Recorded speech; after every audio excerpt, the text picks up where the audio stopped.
আজকে আমরা Hydra facial করব।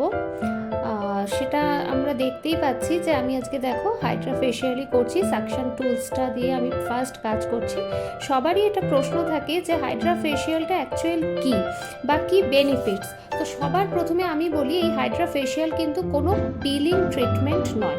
আর এই হাইড্রা ফেশিয়াল অল স্কিন টাইপসে করা যায়, যে কোনো স্কিনেই আমরা করতে পারি এবং অল এজ মানে যে কোনো এজেই আমরা এই ফেশিয়ালটা করতে পারি। এর কোনো এজ লিমিটেশন নেই যে একদম 18 বছরের নিচে আমি করতে পারবো না, বা বয়স্কদের আমি করতে পারবো না, বা কোনো রকম অন্যরকম র্যাশের স্কিনে আমি করতে পারবো না, সেরকম না, সব স্কিনেই আমরা করতে পারি।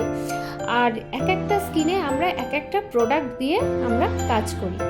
আর এক্সফোলিয়েটিং যেটা ব্যাপারটা থাকে সেটা এই হাইড্রা ফেশিয়ালে ভীষণ ভালো হয়।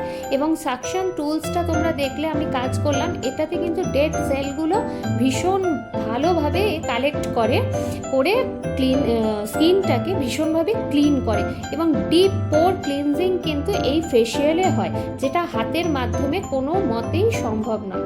আর অনেকের আছে অ্যাকনে হয়তো আসছে, সেবাম গ্ল্যান্ড থেকে প্রচুর পরিমাণে অয়েল সিক্রেশন হচ্ছে, অ্যাকনের ভাব একটা আসছে, তার আগেই কিন্তু তারা এই হাইড্রা ফেশিয়াল করতে পারে। তাতে কি হয়, এই অ্যাকনে আসার টেন্ডেন্সিটা অনেকটাই কমে যায়।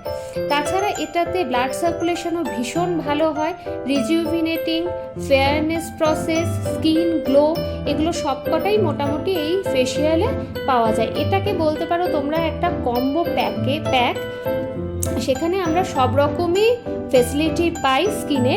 তো আজকে এই পর্যন্তই, আজকে টাটা, থ্যাংক ইউ, বাই।